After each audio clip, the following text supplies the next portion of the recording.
ओम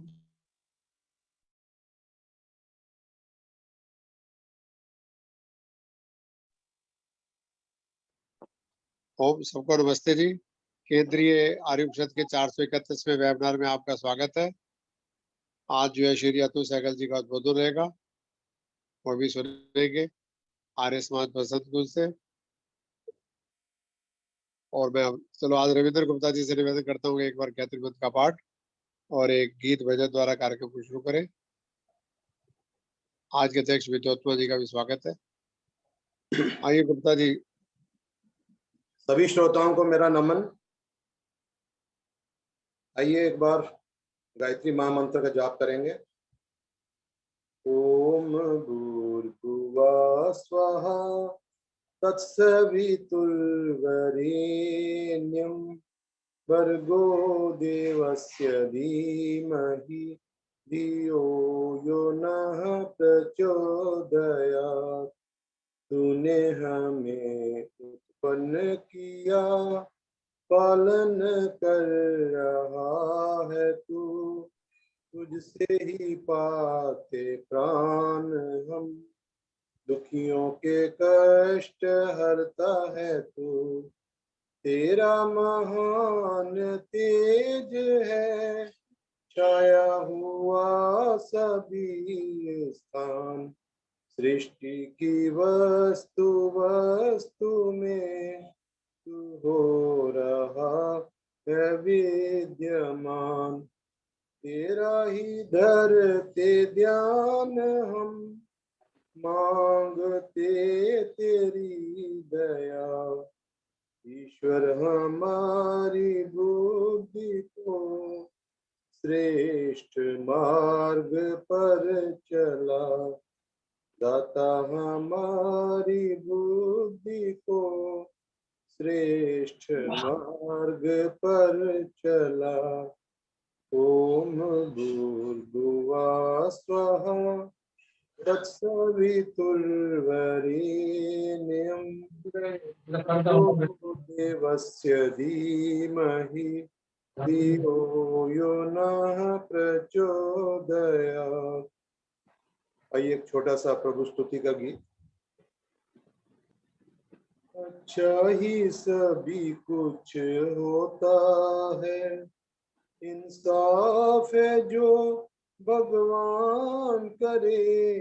अच्छा ही सभी कुछ होता है, इंसाफ है जो भगवान करे। फिर उसका किया कब टलता है, फिर उसका किया कब टलता है।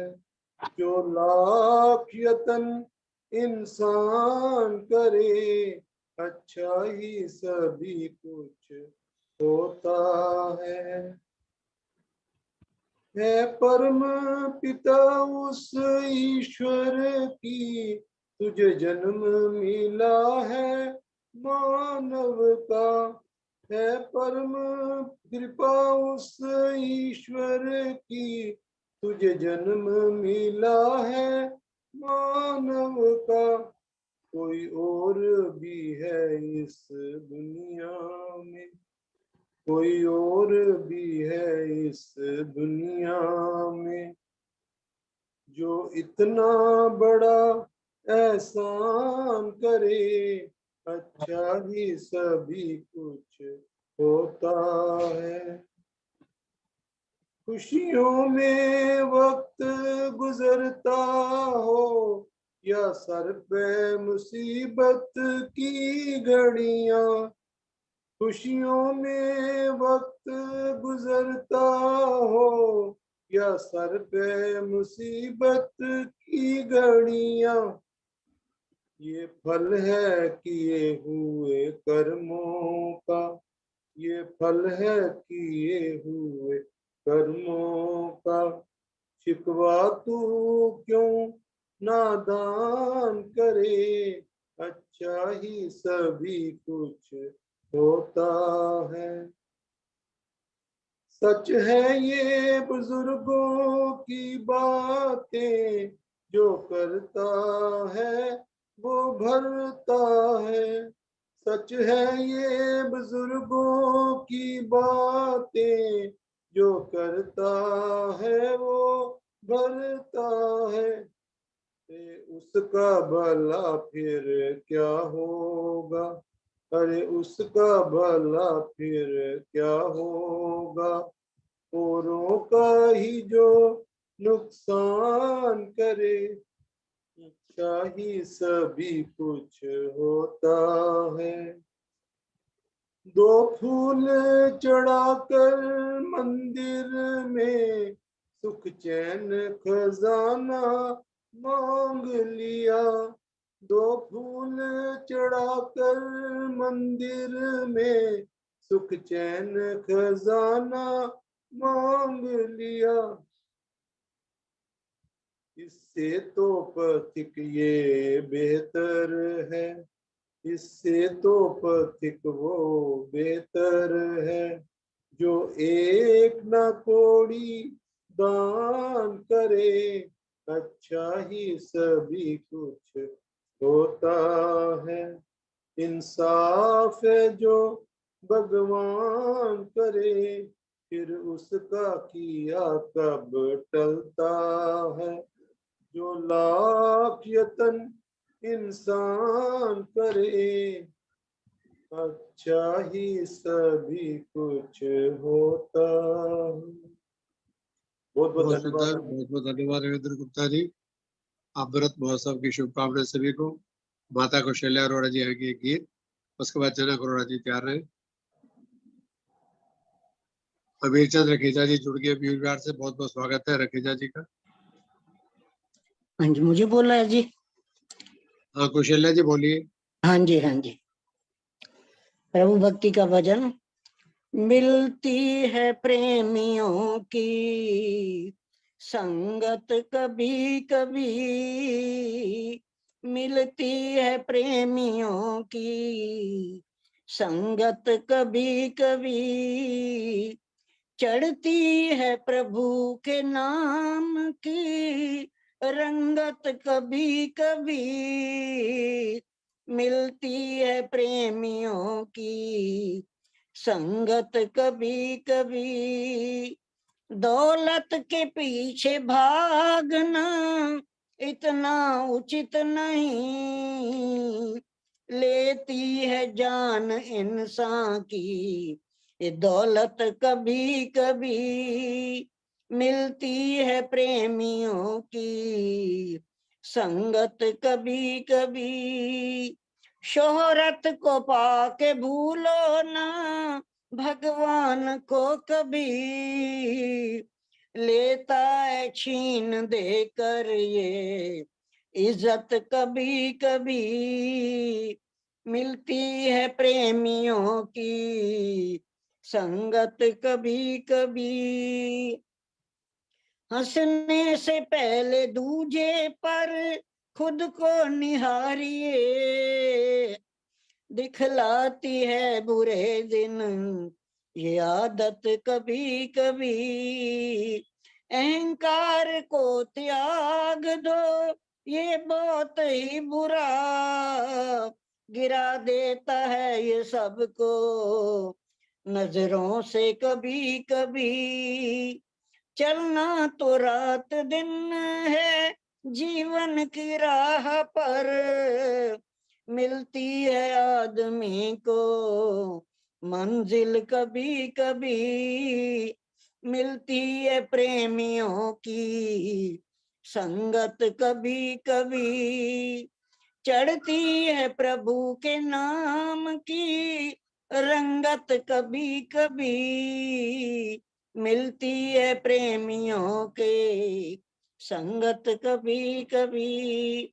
धन्यवाद अनिल जी, बहुत बहुत धन्यवाद समय देने का। आपकी आवाज नहीं आ रही। हाँ धन्यवाद कौशल्या जी। अब जनक अरोड़ा माता जी आएंगी आप पानीपत से, उसके बाद कमलेश चांद्रा जी मेरठ जी तैयार रहे। आइए माता जनक जी। नमस्कार अनिल जी। स्वागत है जी, आइए। सब भाई बहनों को मेरी नमस्ते। एक छोटा सा गीत नौजवानों के लिए प्रेरित करने के लिए। जागो ए नौजवानों, जागो ए नौजवानों, आए हैं हम जगाने। पछताओगे सदा ही गर आज तुम न माने। जागो ए नौजवानों, आए हैं हम जगाने। पछताओगे सदा ही गर आज तुम न माने। जागो ए नौजवानों, आया है अब वक्त ऐसा, तुमको है अब संभलना। में तुम्हारे संसार को बदलना। आया है वक्त ऐसा, तुमको है अब संभलना। है हाथ में तुम्हारे संसार को बदलना। सच्चाइयों के बल पर तुमको ही आगे बढ़ना। अगर मौत भी पुकारे तुमको नहीं है डरना। सच्चाइयों के बल पर तुमको है आगे बढ़ना। अगर मौत भी पुकारे तुमको नहीं है डरना। जागो ए नौजवानों, आए हैं हम जगाने। पछताओगे सदा ही गर आज तुम न माने। जागो ए नौजवानों, भारत की शान हो तुम, इस देश का उजाला। झुक जाए तेरे आगे हर तख्तो ताज वाला। भारत की शान हो तुम, इस देश का उजाला।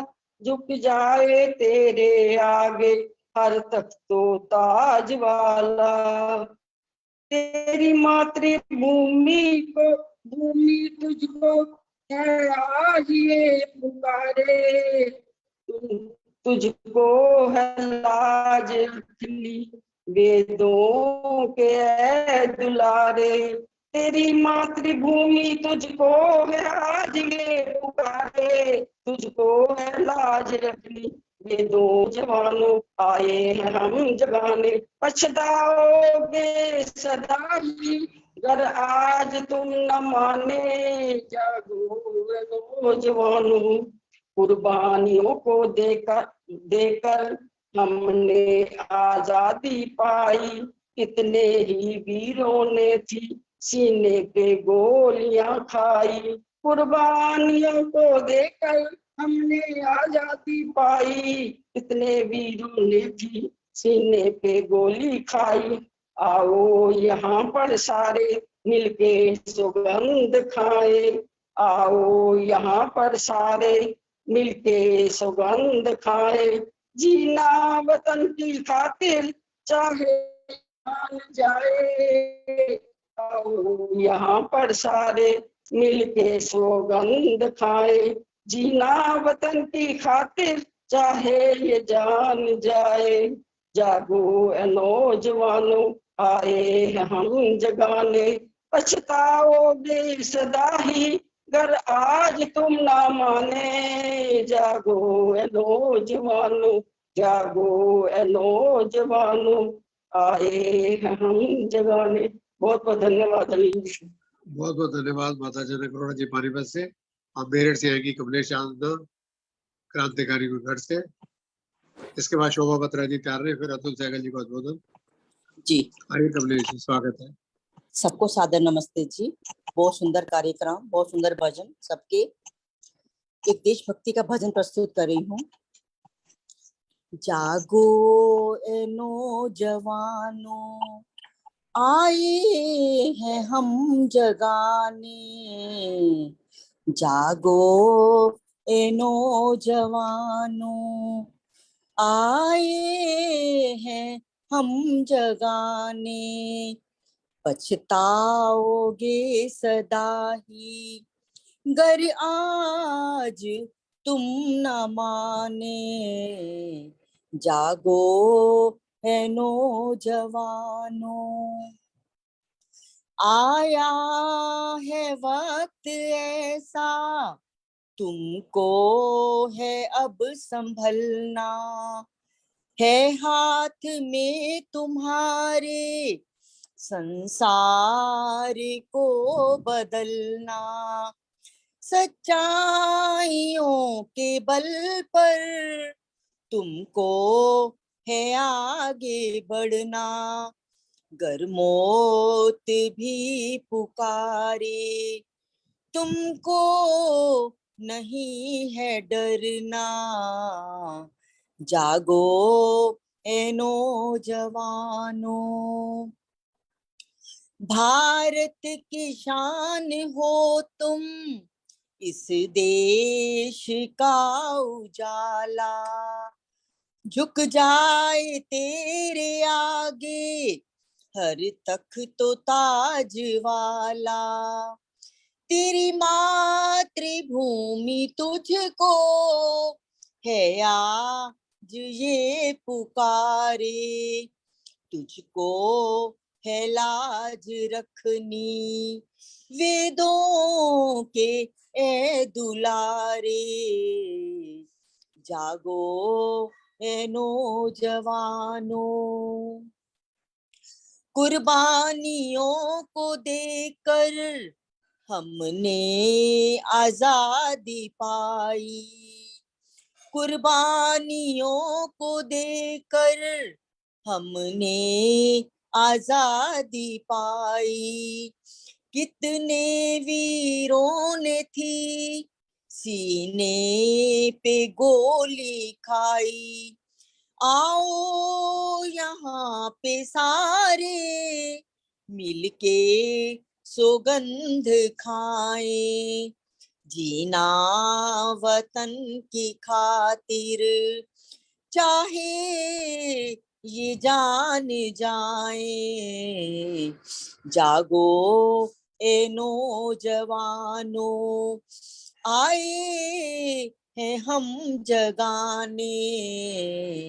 पछताओगे सदा ही गर आज तुम न माने। जागो ए नौजवानों। धन्यवाद अनिल जी, समय देने के लिए बहुत बहुत। बहुत बहुत धन्यवाद कमलेश जी। अब शोभा बत्रा जी आएंगी, उनका स्वागत है एक गीत भजन के लिए। उसके बाद आज के मुख्य वक्ता अतुल सहगल जी का उद्बोधन। आज के अध्यक्ष विनोद जी जुड़ी, उनका स्वागत है। आइए शोभा बत्रा जी, स्वागत।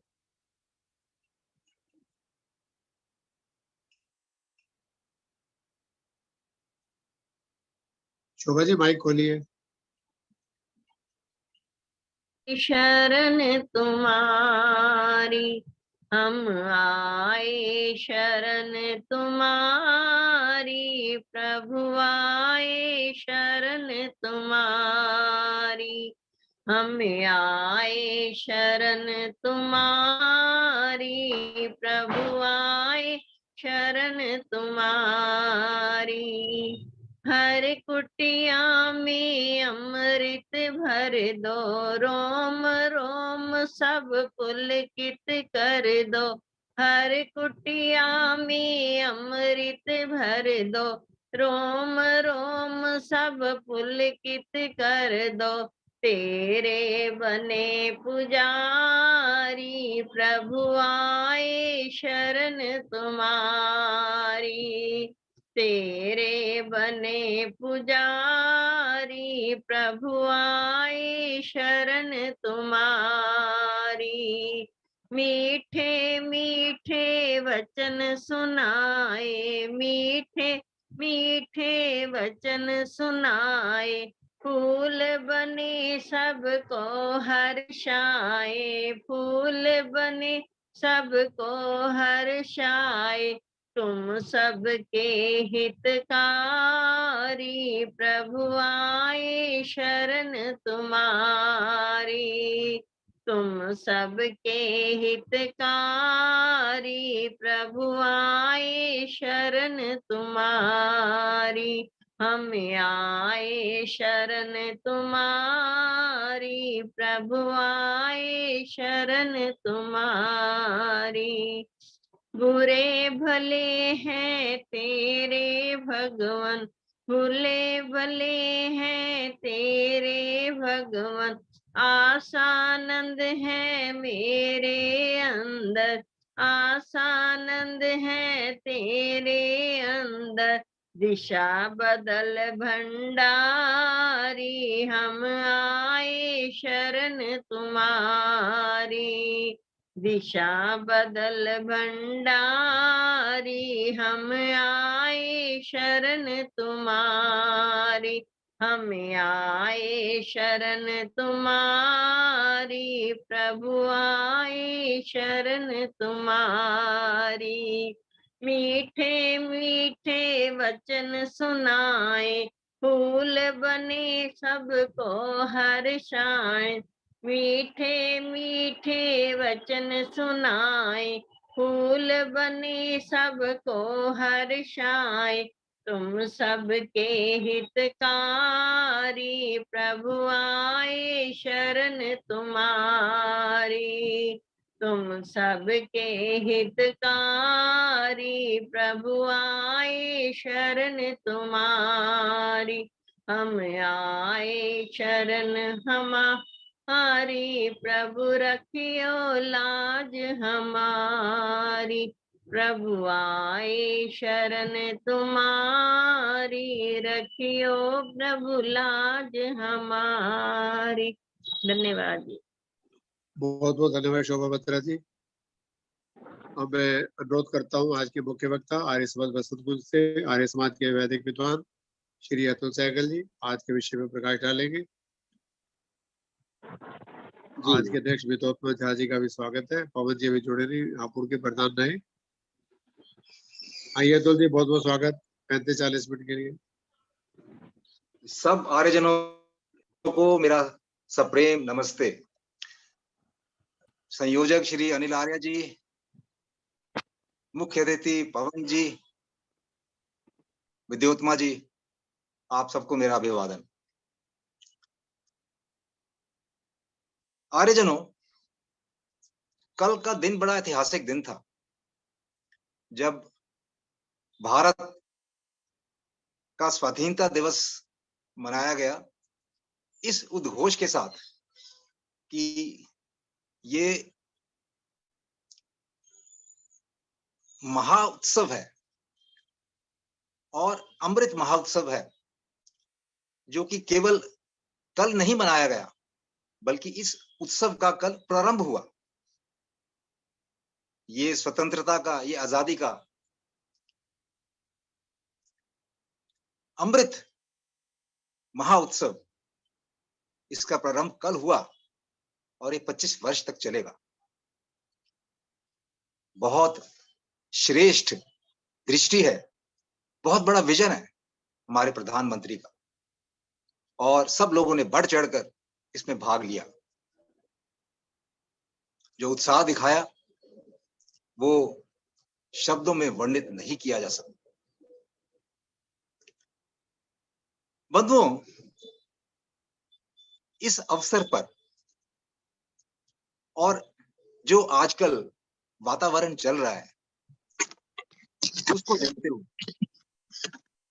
ये मेरे लिए उचित ही था कि मैं ऐसे विषय का चयन करता जो कि राष्ट्रीय स्वतंत्रता, उसका सही अर्थ, उसका सही दर्शन और ये सब बातें भारत के परिप्रेक्ष्य में हूं, जिस विषय में हूं, तो ऐसा विषय मैंने चुना और अब आपके सामने उपस्थित हूं अपना वक्तव्य लेके। प्रिय आर्यजनों, राष्ट्र की परिभाषा ठीक तरह से, स्पष्ट तरह से समझना अति आवश्यक है। तो मैं सबसे पहले राष्ट्र की परिभाषा ही प्रस्तुत करता हूं कि राष्ट्र कहते किसको हैं। इस बात को लेके, इस शब्द को लेके अनेक चर्चाएं होती हैं, अनेक बैठकें होती हैं, अनेक वेबिनार होते हैं, पर प्रायः कहीं ना कहीं कोई ना कोई अस्पष्टता इस परिभाषा के बारे में लोगों के मन में रह ही जाती है। तो इसलिए आइए राष्ट्र की परिभाषा एक बार फिर प्रस्तुत करता हूं। ऐसी परिभाषा जो हमारे प्राचीन दिव्य ग्रंथ वेदों से ही निकली है। तो आर्य बंधुओं, राष्ट्र उसको कहते हैं, राष्ट्र कोई भूखंड नहीं है, राष्ट्र कोई भूखंड में रहने वाले लोगों का समूह नहीं है, केवल उससे कहीं अधिक है। राष्ट्र की परिभाषा में एक भूखंड पे बसने वाले लोग और फिर उससे कहीं अधिक महत्वपूर्ण एक विचारधारा जो कि उन लोगों के समूह को निरंतर चलाती रहती है। बंधुओं, ये विचारधारा ही राष्ट्र को परिभाषित करती है। विचारधारा संस्कृति से आए, इतिहास, पुराने प्राचीन इतिहास से आए, या कोई नवीन सोच विचार से उपजे, लेकिन है विचारधारा ही राष्ट्र के मूल। तो विचारधारा चलाती है राष्ट्र को, विचारधारा राष्ट्र को परिभाषित करती है। अब जब मैं अपने विषय राष्ट्रीय स्वतंत्रता, इसका अर्थ और दर्शन को लेके आपके सामने हूं, तो स्वतंत्रता की परिभाषा को भी स्पष्ट करना मेरे लिए उचित होगा। स्वतंत्रता की परिभाषा, स्वतंत्रता में स्व और तंत्र दो शब्द आते हैं। स्व का अर्थ होता है अपना, तंत्र का अर्थ होता है एक प्रणाली, एक सिस्टम, एक व्यवस्था, चलाने की व्यवस्था। तो स्वतंत्रता किसी भी जीव के परिप्रेक्ष्य में हो सकती है, स्वतंत्रता किसी जन समुदाय के परिप्रेक्ष्य में हो सकती है, स्वतंत्रता समाज किसी विशेष वर्ग के परिप्रेक्ष्य में हो सकती है, स्वतंत्रता राष्ट्र के परिप्रेक्ष्य में भी हो सकती है। तो अपना तंत्र, अपना विधान, अपना उसको चलाने की, उसको संचालित करने की अपनी व्यवस्था, ये है स्वतंत्रता का नाम। बंधुओं, आप देखिए, एक प्राणी को ले लीजिए, पशु को ले लीजिए। मुझे याद है कई वर्ष पहले, मैं शायद 24 या 25 वर्ष का था, तो कहीं गया किसी मेले में, और वहां से एक पालतू तोता ले आया खरीद के। पिंजरे में बंद था, घर लाके मैंने उसको सजा दिया। लेकिन उस तोते को देख के मैं हर्षित कम हुआ और उदास अधिक होने लगा। कारण ये कि 2-3 घंटे से मैं उसको देख रहा था और वो फड़फड़ा रहा था, बाहर निकलने के लिए बेचैन था। उसके आगे मिर्च रखी, उसके आगे फल रखे, उसने थोड़े से कुतरे और छोड़ दिए, और फिर पंख फड़फड़ाए और बेचैनी से कभी चोंच पिंजरे के इस सलाख को मारता है, कभी उस सलाख को मारता है। बंधुओं, मेरे से रहा नहीं गया, मेरे से दृश्य देखा नहीं गया।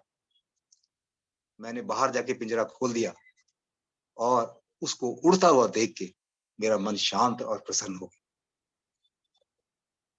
बंधुओं, ये है स्वतंत्रता। हर जीव स्वभाव से स्वतंत्र है, जीवात्मा स्वभाव से स्वतंत्र है। जैसा कि हम अपने दर्शन में पढ़ते हैं और कहते हैं कि जीवात्मा कर्म करने में स्वतंत्र है, फल भोगने में परतंत्र। तो कोई भी पशु, पक्षी, ये सब स्वाभाविक नैसर्गिक रूप से स्वतंत्र। अब आइए मनुष्य की स्वतंत्रता पर, और वो भी मैं राष्ट्र के परिप्रेक्ष्य में बताता हूं। मनुष्य भी स्वतंत्र प्राणी है, लेकिन आपको मैं आर्य समाज का 10वां नियम याद दिलाता हूं, जो इस प्रकार कहता है, सब मनुष्यों को सामाजिक सर्वहितकारी नियम पालने में परतंत्र रहना चाहिए और प्रत्येक हितकारी नियम में सब स्वतंत्र रहेंगे। तो आर्य समाज का ये 10वां नियम मनुष्य की स्वतंत्रता की बात करता है।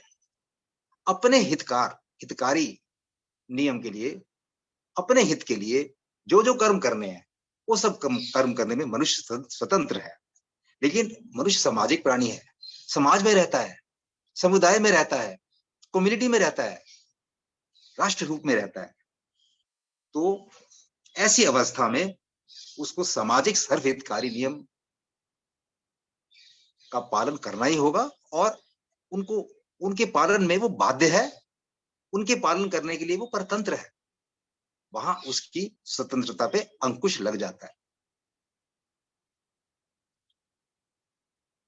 बंधुओं, इसी संदर्भ में मैं आगे बढ़ता हूं और आपको यजुर्वेद की राष्ट्रीय प्रार्थना की तरफ ले चलता हूं। देखिए, यजुर्वेद 22वें अध्याय का 22वां मंत्र है राष्ट्रीय प्रार्थना। इस मंत्र को मैं संस्कृत में ना पढ़ते हुए इसका हिंदी अनुवाद और रूपांतर ही प्रस्तुत करता हूं। बिल्कुल जाना पहचाना है मंत्र है, लेकिन राष्ट्र की अवधारणा को भली भांति दर्शाता है। प्रार्थना के रूप में ब्राह्मण स्वराष्ट्र में हूं, द्विज ब्रह्म तेजधारी, क्षत्रिय महारथी हूं, हरिदल विनाशकारी, हूं मैं दुधारू गौ में, पशु अश्व आशुवाही, आधार राष्ट्र की हो, नारी सुबक सदाही, बलवान सभ्य योद्धा यजमान पुत्र होवे, इच्छानुसार वर्षे पर्जन्य ताप धोवे, फल फूल से लदी हो औषध अमोघ सारी, वो योगक्षेमकारी स्वाधीनता हमारी। तो हमारी स्वाधीनता, हमारी स्वतंत्रता कैसी हो? योगक्षेमकारी हो, ये बताया। और इससे पहले ये बताया कि एक सही माने में स्वतंत्र स्वाधीन देश के क्या लक्षण हैं। योगक्षेम का अर्थ है जो वस्तु पास ना हो उसे प्राप्त करना, और जो मिल चुकी हो उसकी रक्षा करना। तो हमारी स्वाधीनता योगक्षेमकारी तब होगी यदि हम निरंतर वृद्धि करें अपने संसाधनों में, अपने धन ऐश्वर्य में, अपनी समृद्धि में, और जो चीज हम पा चुके हैं एक राष्ट्र के तौर पे उसका संरक्षण भी करें, उसको खोए नहीं। तो कितनी व्यापक परिभाषा है सही और सच्ची स्वतंत्रता की, राष्ट्रीय स्वतंत्रता की। मैं यहां पे ऋषि दयानंद को याद करता हूं और ऋषि दयानंद का वक्तव्य स्वतंत्रता के बारे में वो आपके सामने रखता हूं। इस संदर्भ में थोड़ा सा आर्य समाज का योगदान हमारी राष्ट्रीय स्वतंत्रता की अवधारणा को प्रबल करने, स्वतंत्रता की लौ जगाने जन सामान्य में, और फिर उनको आंदोलित करने में इसकी विशेष भूमिका रही। बंधुओं, 1857 की क्रांति की विफलता के बाद महर्षि दयानंद ने सत्यार्थ प्रकाश के 8वें समोल्लास में स्वतंत्रता अथवा स्वाधीनता का क्रांतिकारी उद्घोष किया। उन्होंने स्वदेशी राज्य को उत्तम और सर्वोपरि बताया। उन्होंने कहा कुछ भी हो,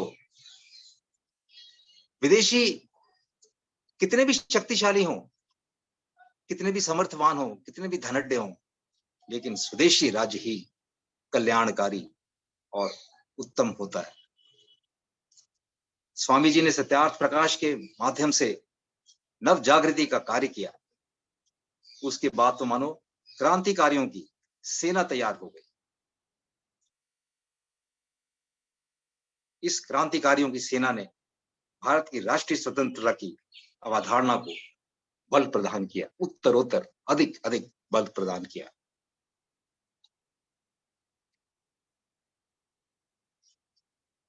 बंधुओं, हम राष्ट्रीय स्वतंत्रता का अर्थ और दर्शन जब इसकी बात कर रहे हैं तो स्वतंत्रता को लेके सबसे महत्वपूर्ण जो बिंदु है या पहलू है वो मैं आपके सामने रखता हूं, और वो है स्वावलंबन, आत्मनिर्भरता और स्वदेशी। बंधुओं, एक स्वतंत्र राष्ट्र की मोटी बड़ी पहचान क्या है? पहला तो ये सोच, विचार, भाषा और वेशभूषा लोगों की स्वदेशी हो। सोच स्वदेशी, विचार स्वदेशी, मन की धारणाएं स्वदेशी, दर्शन स्वदेशी, विचार स्वदेशी और विचारों के आदान प्रदान की शैली वो भी स्वदेशी। भाषा और भूषा, वेशभूषा, खान पान ये भी स्वदेशी हो, तभी पक्का और सच्चा स्वतंत्र राष्ट्र दिखाई पड़ता है। बंधुओं, जिस राष्ट्र के चिन्ह और प्रतिबिंब पूर्णतः स्वदेशी हो, वही राष्ट्र सच्चे माने में स्वतंत्र है।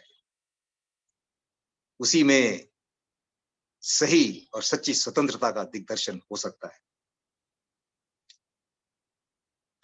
एक उदाहरण के तौर पे मैं बात करता हूं, हमें स्वतंत्रता मिले हुए 75 वर्ष बीत गए। कितने शहरों के नाम पिछले 10-15 साल में हमने परिवर्तित किए हैं।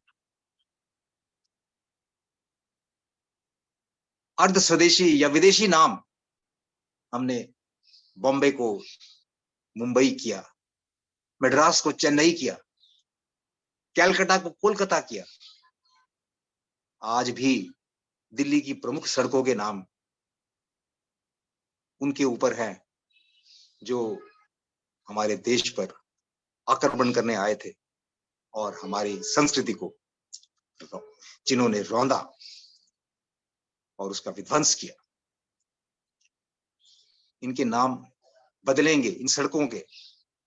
अकबर रोड, मानसिंह रोड, मानसिंह जो कि देशद्रोही था, इनके नाम, इन सड़कों के नाम भी बदलेंगे, तभी चिन्ह और प्रतिबिंब बदलेंगे दासता के और पराधीनता के। ऐसे अभी और कई चिन्ह हैं जो परिवर्तित करने हैं।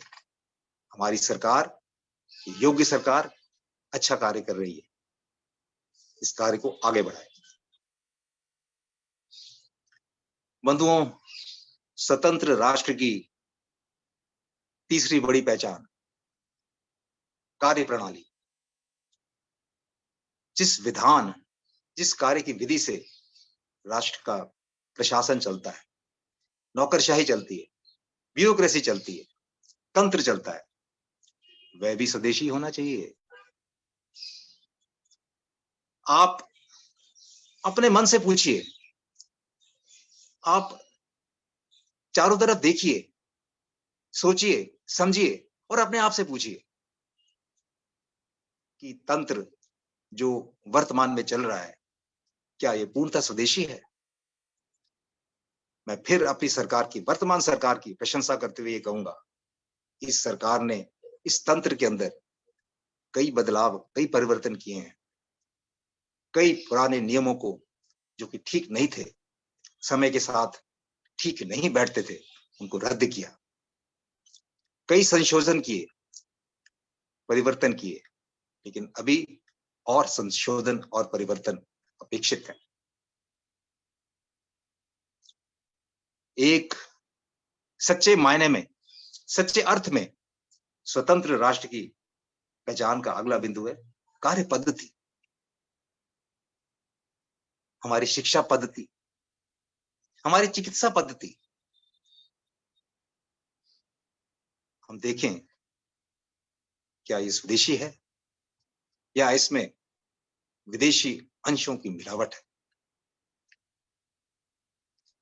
मैं फिर कहूंगा, पुनः इस बात को आपके सामने रखूंगा कि बहुत से परिवर्तन आए हैं पिछले 8 वर्षों में और आ रहे हैं वर्तमान में भी। हमारा ढांचा, हमारे कार्य करने की प्रणालियां, हमारी संस्थाएं, इनकी रूपरेखा, इनकी कार्य पद्धति, इनके कार्य करने की प्रणाली, ये धीरे धीरे परिवर्तित होके पूर्णतः स्वदेशी, तब ये असली रंग में आएंगी और अपनी शक्ति, अपना प्रभाव दिखाएंगी और राष्ट्र की तीव्र उन्नति कराएंगी। फिर मैं आगे आता हूं बंधुओं, स्वदेशी उद्योग और उत्पादन पर आर्थिक स्वतंत्रता हेतु हमारे देश की अर्थव्यवस्था विदेशी कर्ज पर ना चले। आज भी वस्तु स्थिति यही है कि तेल का आयात बहुत करना पड़ता है। हमने तेल के विकल्प तैयार नहीं किए, लेकिन अब वो भी तैयार हो रहे हैं, इथेनॉल तैयार हो रहा है और हमारा विदेशी कर्ज धीरे धीरे कम होगा। हमारे उद्योग, हमारी अपनी तकनीक, हमारे अपने उत्पादन के कारखानों में अपने उत्पादन, अपने स्वदेशी उत्पादन के तरीकों से चले। हमारे उद्योग इस प्रकार चले, अपनी प्रौद्योगिकी हो, अपनी टेक्नोलॉजीज हो जो हमने स्वयं विकसित की हो, बाहर से ना खरीदी हो। हमें इतना सामर्थ्य है, इतना ज्ञान है हमारे शास्त्रों में, जो कि विज्ञान से भरे हुए हैं। असीम ज्ञान विज्ञान की सामग्री है और भंडार है। हम अपनी टेक्नोलॉजीज, अपनी प्रौद्योगिकी स्वयं विकसित करें और पूरी तरह से स्वदेशी उद्योग और उत्पादन करके आत्मनिर्भर बने। मैं विशेष तौर पे स्वदेशी रक्षा और सुरक्षा सामग्री की बात कर रहा हूं, रक्षा के उपकरणों की बात कर रहा हूं। आज विश्व में जो युद्ध का, जो लड़ाई झगड़े का, जो एक राष्ट्र द्वारा दूसरे राष्ट्र की जमीन को हड़पने की प्रवृत्ति का जो माहौल दिखाई देता है, उसके रहते हुए ये परम आवश्यक है कि हम रक्षा के क्षेत्र में पूर्णतः स्वावलंबी बने, और हम बन भी रहे हैं। हम, इस सरकार ने, इस गवर्नमेंट ने बहुत क्षेत्रों में पहल की है जो सराहनीय है। बंधुओं, बात राष्ट्र की स्वतंत्रता की कर रहे हैं, उसकी अवधारणा की कर रहे हैं, उसके दर्शन की कर रहे हैं, तो एक शब्द स्वाभाविक ही है कि सामने आएगा, और वो शब्द है एकता अथवा एकात्मता। हम प्राय ही शब्द पढ़ते और सुनते हैं, एकता, एकात्मता क्या है? एकता तो जाना पहचाना शब्द है। हम सब एक हैं, हमारा राष्ट्र एक है, हम सबको अपने राष्ट्र की एक जैसी पहचान है, एक जैसा दर्शन है। राष्ट्र को किस दिशा में जाना है, हम भी इंडिविजुअल्स के तौर पे, व्यक्ति के तौर पे, स्वयं हर एक व्यक्ति उसी दिशा में चल रहा है, उसी दिशा में अपने पग आगे बढ़ा रहा है। बंधुओं, एकात्मता राष्ट्र की आत्मा की बात करती है। राष्ट्र की एक आत्मा, राष्ट्र की एक अभिव्यक्ति, राष्ट्र की संस्कृति, राष्ट्र की विचारधारा, राष्ट्र की सोच, राष्ट्र की दिशा, राष्ट्र के प्रयत्न, इन सब को जो एक आवाज के द्वारा, एक तरह की धारणा के द्वारा, एक तरह के विचार के द्वारा दिखाती है अथवा जिसका दर्शन देती है, वह है एकात्मता। पूरे राष्ट्र की एक आत्मा नजर आए, ऐसे प्रतीत हो कि राष्ट्र एक आवाज में बोल रहा है। सब लोग मन से एक जैसा सोचते हैं। सम गच्छध्वम सम वदध्वम समो मनांसि जानता, एक साथ चलते हैं, एक जैसा बोलते हैं। तो ये वैदिक दर्शन एकता का है और एकात्मता का भी है। तो राष्ट्र की आत्मा जो है वो बढ़ चढ़कर बोले, अभी अपनी अभिव्यक्ति करे, हर क्षेत्र में, हर विषय पर, हर संदर्भ में। तो ये पहचान है एक सच्चे, एक मजबूत, एक सुघड़ राष्ट्र की, जो स्वतंत्र है, जो स्वाधीन है। तो बंधुओं, स्वतंत्रता और स्वाधीनता के विषय को लेते हुए मैं अब आगे वो बात करूंगा जो आपने कल भी सुनी माननीय प्रधानमंत्री के ओजस्वी भाषण में। मैं इस बात को पुनः प्रकट इसलिए कर रहा हूं क्योंकि ये अत्यंत महत्वपूर्ण है और हमारी मजबूत, प्रबल राष्ट्रीयता को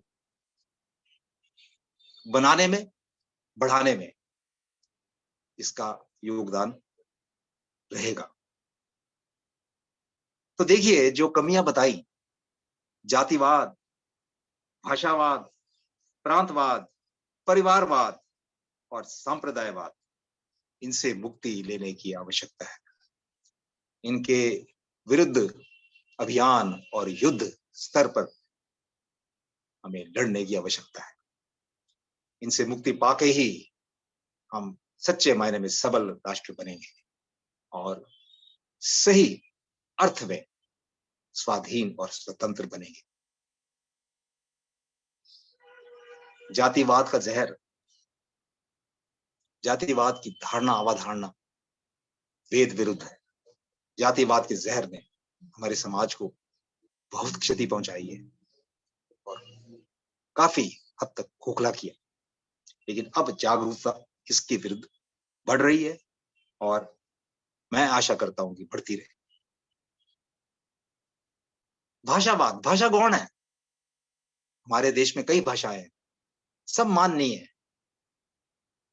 सब श्रेष्ठ भाषाएं है, लेकिन हमारी मूल भाषा संस्कृत है और संस्कृत को पुनर्जीवित करना, उसको पुनर्स्थापन करना, ये हमारे सामने बड़ा काम है, बड़ा लक्ष्य है और हमें ये करना ही होगा अपने राष्ट्र को एक बड़ी पहचान देने की। हमारी सब भाषाएं, जितनी भी इंडिक लैंग्वेजेस हैं, सब प्रांतीय भाषाएं संस्कृत से निकली हैं और संस्कृत के शब्दों से ओतप्रोत है। तो इन सब की मां है, इन सब की जननी संस्कृत है। संस्कृत का लोप ना होने पाए, उसको पुनर्जीवित करना ही है। परिवारवाद, ये राजनीतिक परिप्रेक्ष्य में बात कही और इस समस्या से जो बुराइयां उत्पन्न हुई और पनप रही हैं वो आपके सामने है। सांप्रदायवाद, ये दूसरी बुराई है जिसमें स्वार्थ और दुष्ट भावनाएं अधिक रहती हैं। तो बंधुओं, इन सब से हमें मुक्ति पानी है, तभी हम सच्चे मायने में पूर्ण स्वतंत्रता को प्राप्त होंगे। बंधुओं, स्वदेशी राजतंत्र के मैं कुछ लक्षण प्रस्तुत करता हूं।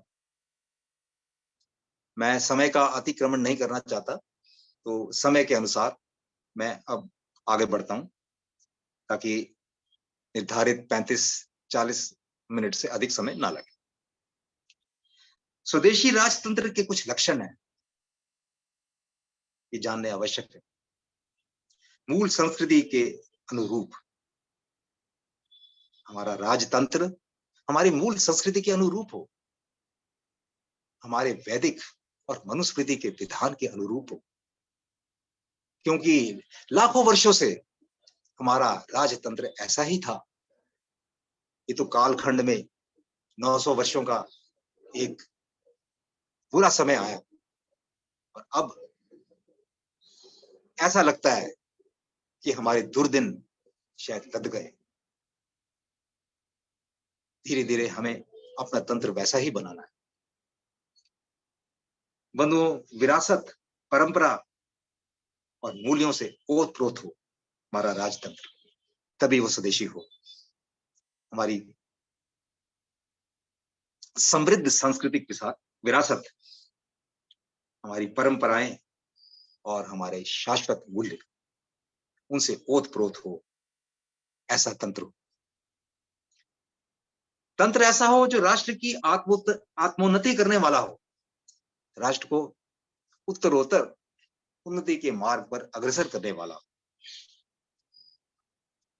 राजतंत्र ऐसा हो जो अनवरत अविरल विचारधारा को समेटे और संजोए हुए हो। वो हमारी मौलिक विचारधारा जो सदियों से बह रही है, वो अनवरत बह रही है, जो दिव्य ग्रंथ वेदों से निकली है, जिसको ऋषियों ने हमारे सामने अलग अलग ढंग से प्रस्तुत किया। ऐसी विचारधारा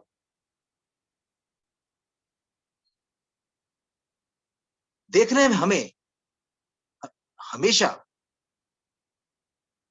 नजर आए, प्रतीत हो, और हमारा राजतंत्र ऐसी ही अविरल विचारधारा से सिमटा हुआ और संजोआ हुआ लगे, उसका दर्शन हो हम।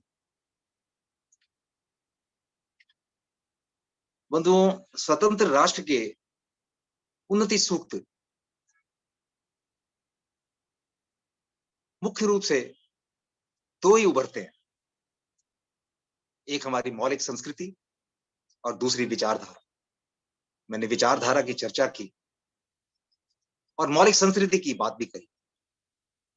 मौलिक संस्कृति वही है जो कि लंबे प्राचीन काल से चल रही है। कालाखंड में उसमें कुछ मिलावट अवश्य हुई है, उसको रौंदा गया, उसको आंशिक रूप से विध्वंस करने के कुत्सित प्रयास भी हुए, लेकिन चूंकि वो दिव्य है, इसलिए उसका नाश नहीं हो सकता। वो नश्वर नहीं है, वो शाश्वत है। उसमें जो मिलावट आई है वो दूर हो रही है धीरे धीरे।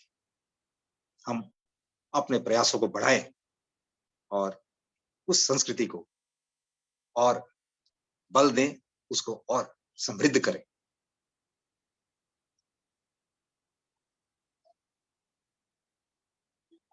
मैं बंधुओं अपने भारत देश के जो पराधीनता का काल था, जब अंग्रेज यहाँ शासन करते थे, मैं उसकी तरफ इशारा करते हुए, संकेत करते हुए एक बात कहना चाहूंगा। जो हमारे सांस्कृतिक पहलू, एक प्रमुख सांस्कृतिक पहलू भाषा से संबंधित है। भाषा हमारी, जैसे मैंने पहले भी कहा, हमारी मूल भाषा संस्कृत थी, बोलचाल की भाषा संस्कृत थी।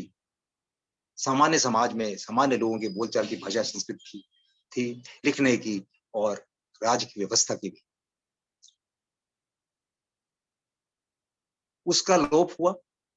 मैं नहीं कहता कि पूरा लोप हुआ, लेकिन काफी मात्रा तक वो उस भाषा का लोप हुआ।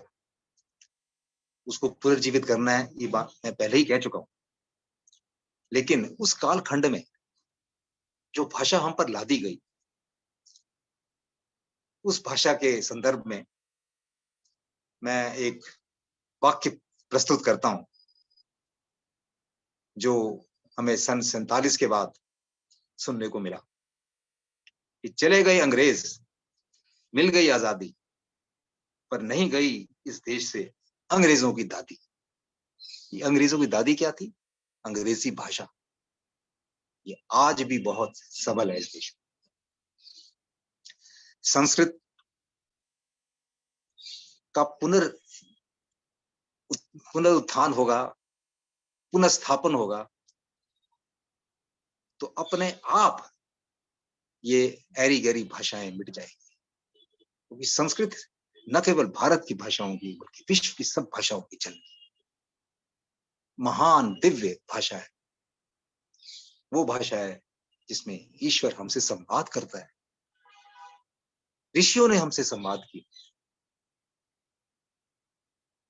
हर बात का, हर विषय का गूढ़ और सही अर्थ यदि समझना है तो संस्कृत में ही संभव है, किसी अन्य भाषा में संभव नहीं है।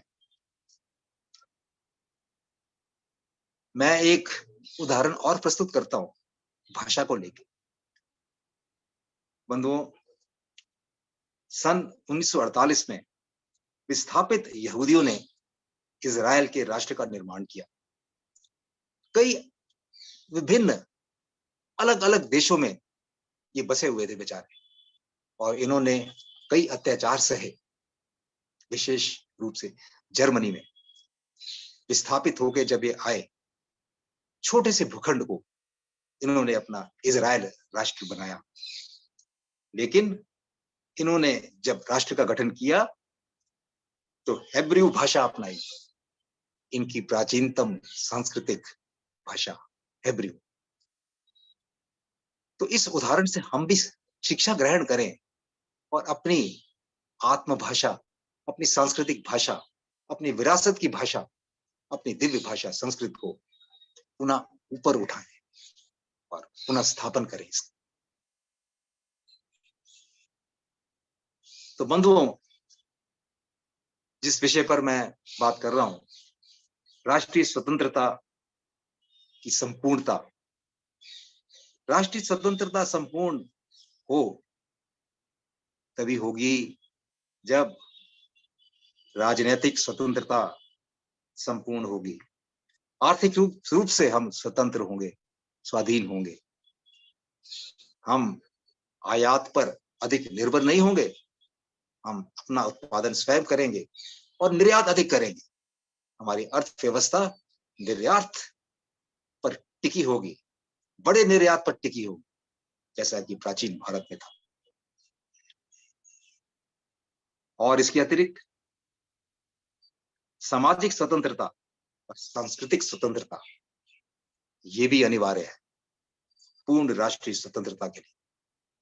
हमारा समाज ऐसा हो जिसमें एक रास्ता दिखाई दे। आपस में विचार भिन्न हो सकते हैं, विचारों के प्रस्तुतिकरण के तरीके भिन्न हो सकते हैं, लेकिन मौलिक विचारधारा एक हो। विचारधाराओं को लेके विरोध और संघर्ष ना दिखाई दे, तब लगेगा समाज में एक रास्ता है और सामाजिक स्वतंत्रता भी है। और फिर मैंने बात कही सांस्कृतिक स्वतंत्रता की। तो सांस्कृतिक स्वतंत्रता क्या है? वही हमारी प्राचीन संस्कृति, वही हमारी दिव्य संस्कृति, जिसके अनेक पहलू हमेशा जीवित रहेंगे। वो मर नहीं सकते, वो शाश्वत हैं, परंतु कुछ पहलू निर्बल हो गए हैं। उनको सबल करना है, उनको पुनः उजागर करना है, उनका पुनः उत्थान करना। तो ये चारों प्रकार की स्वतंत्रता पूर्ण राष्ट्रीय स्वतंत्रता के लिए आवश्यक है, राजनीतिक, आर्थिक, सामाजिक और सांस्कृतिक।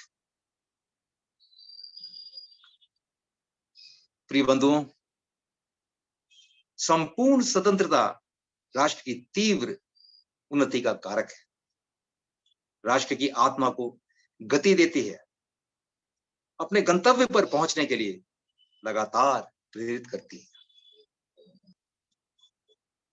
तो ये संपूर्ण स्वतंत्रता के क्या अंग होंगे मैंने आपके सामने रखे, और ऐसी संपूर्ण स्वतंत्रता ही राष्ट्र को, हमारे राष्ट्र को तीव्र गति से उन्नति देगी।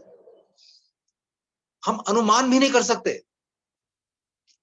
कितनी तीव्र गति होगी यदि हम उन सब बातों का अंगीकरण कर लें जो बातें मैंने अभी आपके सामने रखी।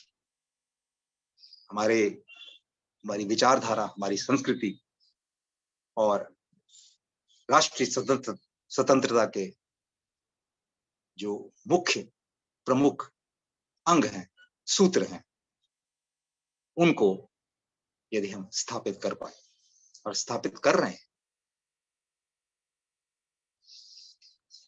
बंधुओं, वेद, मनुस्मृति व आर्ष ग्रंथों से शिक्षा लेते हुए हम राष्ट्रवाद को प्रबल बनाएं और राष्ट्रीय स्वतंत्रता के सही दर्शन को चरितार्थ करें। इसमें पुरुषार्थ चाहिए, इसमें एकता चाहिए, इसमें एकात्मता की भावना चाहिए, इसमें हमारी संस्कृति, हमारे धर्म ग्रंथों, हमारे आर्ष ग्रंथों से प्रेम चाहिए, इसमें आदर चाहिए उन ऋषियों, उन महर्षियों और उन महापुरुषों के प्रति जिन्होंने हमारी विचारधारा को जीवित रखा। बंधुओं, प्रबल, सबल और पूर्णतः स्वतंत्र राष्ट्र की अवधारणा को एक बार पुनः समझते हुए हम अपने मन मस्तिष्क पे धारण करें और अपने अपने कर्तव्य से जुड़ जाएं। बहुत बहुत धन्यवाद। बहुत बहुत धन्यवाद श्री अतुल सहगल जी, बड़ा अच्छा स्वाध्याय किया, बड़ी गंभीर चिंतन दिया। आपका बहुत बहुत धन्यवाद करता हूँ। 2 लाइनें मुझे वैसे याद आ रही थी अचानक। जब वक्त गुलशन पर पड़ा, जब वक्त गुलशन पर पड़ा तो लहू हमने दिया, अब बाहर आई तो कहते तेरा क्या काम है। देश के स्वतंत्रता आंदोलन में कांग्रेस के इतिहास का डॉक्टर सीताजी रुबिया लिखते हैं कि 80-85% आर्य समाज और महर्षि दयानंद की विचारधारा की देन थे। सभी लोगों ने स्वीकारा, माना, और हैदराबाद के निजाम को घुटने टेकने पड़े आर्य समाज के आंदोलन के कारण। आर्य समाज ने बलिदान दिए, जेल भरी। महर्षि दयानंद की प्रेरणा से हजारों लोग आजादी की लड़ाई में कूद पड़े। लेकिन इस देश का दुर्भाग्य कहूं कि कल भी लाल किले की चोटी से या पूरे 1 साल के अंदर जितने सरकारी काम हुए, कार्यक्रम हुए, उसके अंदर स्वामी दयानंद और आर्य समाज की चर्चा कही नहीं गई। तो किसी ने कहा है, दगा किसी का सगा नहीं है, ना मानो तो कर देखो, जिन लोगों ने दगा किया है जाके उनके घर देखो। तो आर्य समाज और दयानंद के साथ एक विश्वासघात है, जो कि एक निंदनीय कर्म है। जो किए हुए को नहीं मानता वो ठीक बात नहीं है। तो सरकार को इस ओर ध्यान देना चाहिए और प्रत्येक आर्य बंधु का कर्तव्य है। मेरे भी जितने वक्तव्य छपे पिछले 15 दिन में, सभी जगह मैंने कहा आर्य समाज का देश के स्वतंत्रता आंदोलन में सर्वाधिक योगदान रहा। इस बात को कहने की, प्रचारित करने की आवश्यकता है ताकि सरकार मजबूर होकर उसको स्वीकार करे। आर्य समाज को जो मिटाने का षड्यंत्र चल रहा है वो सफल न हो पाए। बहुत बहुत धन्यवाद उत्साह जी। अब माता सुदर्शन चौधरी जाएंगी, एक गीत, फिर विदोत्मा झा जी का उद्बोधन, 2-4 गीत। हाँ, कल फिर वेबिनार है, बुधवार को तो होता ही है। आज 15 अगस्त छुट्टी थी, कल फिजिकल कार्यक्रम थे, तो 15 की जगह 16 रख दिया। कल भी होगा, उसके बाद 4 दिन छुट्टी रहेगी जन्माष्टमी की। 18, 19, 20, 21 कई कार्यक्रमों में जाना होगा। 22 को फिर होगा, तो कल जरूर मिलें। लिंक हमारा पूरे साल से यही है, नया लिंक ना आए तो चिंता न करें। आइए सुदर्शन चौधरी जी, माइक खोलिए। सादर नमस्ते। घर घर गंगा घर घर तिरंगा, इस बारे में एक छोटा सा गीत रखा जाए। है अपनी ये पहचान, बसती है इसमें जान, है अपना ये अभिमान। तिरंगा कितना सुंदर है, तिरंगा कितना सुंदर है।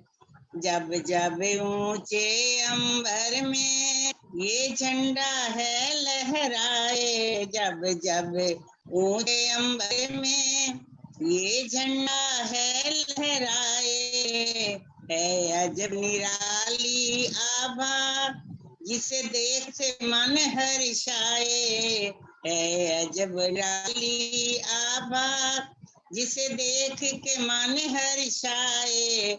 त्याग शांति खुशहाली, त्याग शांति खुशहाली देता हर ज्ञान।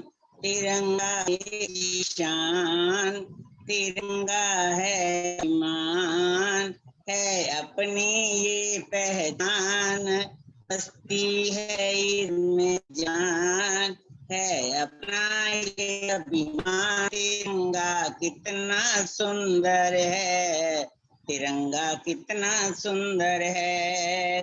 वीरों ने इसको थामा और सोया वतन जगाया, वीरों ने इसको थामा और सोया वतन जगाया।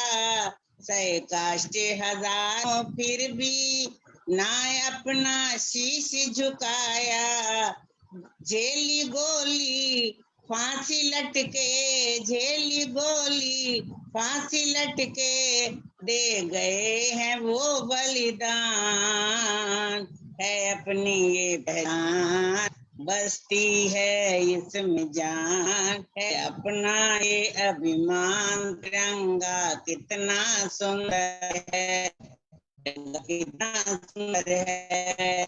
हर हाथ पे कोई सैनिक जब अपनी जान गवाए, पट तिरंगे को लौट के घर को आए। हद पे कोई सैनिक जब अपनी जान गवाए, तब लिपट तिरंगे में वो लौट के घर को आए। ये तिरंगा एक गहना, ये तिरंगा एक गहना, ओढ़े वो अमर जवान, है अपनी ये पहचान, बसती है इसमें जान, है अपना ये अभिमान। तिरंगा कितना सुंदर है, तिरंगा कितना सुंदर है। जय भारत, जय भारत। धन्यवाद भाई बहुत साहब, बहुत बहुत धन्यवाद माता धन्यवाद। सुदर्शन चौधरी जी, बहुत बहुत धन्यवाद, बहुत सुंदर। अब मैं आज के कार्यक्रम के अध्यक्ष युवा विदुषी कार्यकर्ता विद्योत्मा झा जी, जो कि सर्वे सर्वे आर्य समाज बसंत कुछ की आएंगे अपना उद्बोधन मार्गदर्शन शुभकामनाएं, उसके बाद 2-4-5 भजन वाले तैयार रहे। आइए विद्योत्मा जी, स्वागत है। जी नमस्कार अनिल भाई जी। नमस्कार 431 जी। वैदिक वेबिनार के लिए आपको बहुत बहुत बधाई, और श्री अतुल सहगल जी के लिए राष्ट्रीय स्वतंत्रता का अर्थ और दर्शन के इस अच्छे उद्बोधन के लिए बहुत ही अभिनंदन और बधाई। इस जूम हमारे कार्यक्रम में सभी आर्य बंधुओं और मातृशक्ति को मेरा नमन। जैसा कि मैंने सुना, रविंदर गुप्ता जी ने बड़ा अच्छा ईश्वर भक्ति का भजन बोला, जनक अरोड़ा जी, कमलेश चंद्रा जी, शोभा बत्रा जी, सुदर्शन चौधरी जी ने देशभक्ति और ईश्वर भक्ति के जो इतने सुंदर भजन बोले उसके लिए उनको बधाई। कमलेश चंद्रा जी ने युवा पीढ़ी को चेतावनी भजन भी दिया और बताया भी कि हमारी युवा पीढ़ी को क्या करना चाहिए और उनको कैसे आगे देश की रक्षा करनी चाहिए। बहुत ही सुंदर उन्होंने युवा पीढ़ी के लिए ये भजन बोला।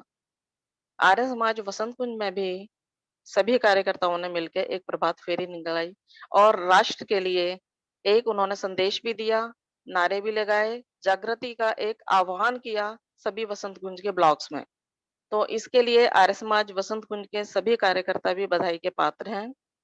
और जैसा कि अतुल जी ने बताया, मैं बहुत ज्यादा तो डिटेल में नहीं जाऊंगी क्योंकि बहुत समय हो गया। सभी लोग ये लगता है आखिर में कि जल्दी से इसके समापन की ओर हम ले जाएं। तो राष्ट्र का जैसे उन्होंने व्याख्यान किया कि राष्ट्र एक भूखंड ही नहीं है, उसमें बसने वाले लोग भी होते हैं और वो जो लोग होते हैं वो एक सभ्यता और संस्कृति को भी मानते हैं। तो सभ्यता हमारी जो होती है वो भौतिक भौगोलिक स्थिति होती है, जिसके अंदर हमारी नदियां, पहाड़ और बहुत सारी हमारी देश की व्यवस्थाओं को वो दर्शाते हैं। ये हमें युवा पीढ़ी को बताना बहुत ही आवश्यक है। अगर हम नहीं बताएंगे तो उन्हें पता ही नहीं चलेगा हमारी देश की सीमा कहाँ तक थी और अभी कहाँ तक है, और जो अभी है उसकी हमें कैसे रक्षा करनी है। दूसरा, हमारी संस्कृति, जैसा कि पश्चिमी सभ्यता को अभी सभी लोग बहुत ज्यादा मानने लगे हैं, क्योंकि हम अपने घर में अपने बच्चों को, युवाओं को इसके बारे में नहीं बता रहे हैं, नहीं ज्ञान दे रहे हैं। आंतरिक अनुशासन में उनको रखने की बहुत ही आवश्यकता है। वेस्टर्नाइजेशन को अडॉप्ट करें, लेकिन समझकर करें। बाहर के लोग तो हमारी संस्कृति को ले रहे हैं और हमारे लोग बाहर की संस्कृति को ले रहे हैं।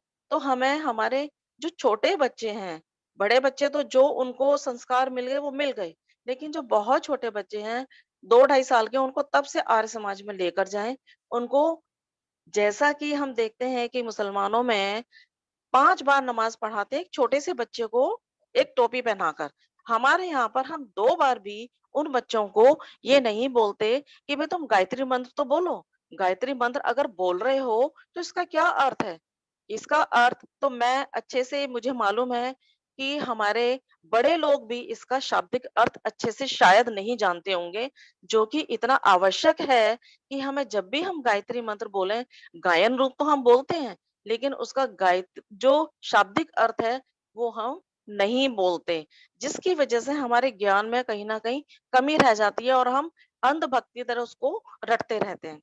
तो रटने से अच्छा है उनका अर्थ समझाएं, अपने देश के बारे में बताएं और उनको वहीं पर ये शिक्षा दें, ताकि वो यहाँ से जुड़े रहेंगे। जब जुड़े रहेंगे तो कोई भी गलत काम करने का विचार उनके मन में नहीं आएगा।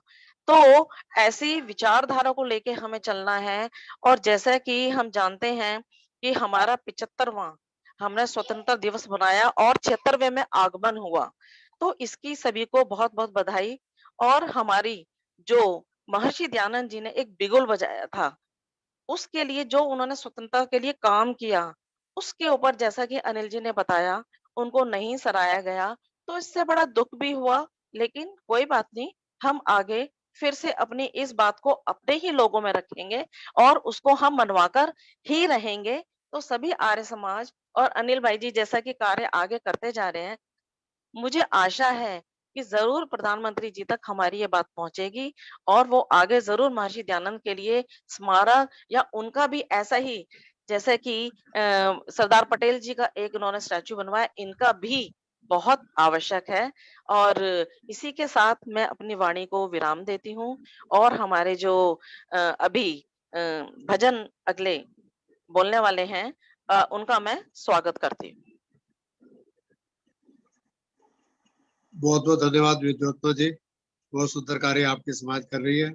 और 2-4 भजन वाले सरला बजाज जी हैं, मृदुला अग्रवाल जी हैं, हमारी प्रतिभा कटारिया जी हैं, बारी बारी से आ जाए। संतोष जी हैं प्रयागराज से, विजय लक्ष्मी जी है, जिनकी इच्छा है स्वागत है उनका। हाँ जी, नमस्ते जी। ओम। नमस्ते जी, स्वागत। सरला जी, पतिदेव कहाँ गए? हाँ जी, वो घर पे नहीं है जी, वॉक करने गया जी। चलो आइए, स्वागत है। हाँ जी। ओम। ए मालिक तेरे बंदे हम, ऐसे हो हमारे करम, नेकी पर चले और बदी से टले, ताकि हंसते हुए निकले दम। ए मालिक तेरे बंदे हम, बड़ा कमजोर है आदमी, अभी लाखों है इसमें कमी, पर तू जो खड़ा है दयालु बड़ा, तेरी कृपा से धरती थमी। दिया तूने हमें जब जन्म, तू ही झेलेगा हम सबके गम। नेकी पर चले और बदी से टले, ताकि हंसते हुए निकले दम। है मालिक तेरे बंदे हम, ये अंधेरा घना छा रहा, तेरा इंसान घबरा रहा, हो रहा बेखबर कुछ ना आता नजर, सुख का सूरज छिपा जा रहा है, तेरी रोशनी में जो दम, जो अमावस को कर दे पूनम। नेकी पर चले और बदी से डरे, ताकि हंसते लुए निकले दम। है मालिक तेरे बंदे हम, ऐसे हो हमारे करम। जब जुल्मों का हो सामना, तब तू ही हमें थामना। वो बुराई करे हम भलाई करे, नहीं बदलेगी वो भावना। बढ़ उठे प्यार का हर कदम, और मिटे वैर का ये भरम। नेकी पर चले और बदी से डले, ताकि हंसते हुए निकले दम। ऐ मालिक तेरे बंदे हम, ऐसे हो हमारे करम। नेकी पर चले और बदी से टले, ताकि हंसते हुए निकले दम। ऐ मालिक तेरे बंदे हम, ऐसे हो हमारे करम। धन्यवाद जी, आपने मुझे। बहुत बहुत धन्यवाद सरला जी। अब कमला हंस जी आ जाए। विकासपुरी से एक भजन, फिर प्रयागराज से संतोष जी, फिर दिलदार से कुसुम भंडारी जी, 3-4 भजन, फिर शांति पाठ करेंगे। कल बुधवार को भी वेबिनार होगा 5 बजे, कल भी 5 बजे अवश्य जुड़ जाएं। उसके बाद 18, 19, 20, 21 की छुट्टी रहेगी, क्योंकि फिजिकली कार्यक्रमों में जाना है। आइए कमलनाथ जी, आइए।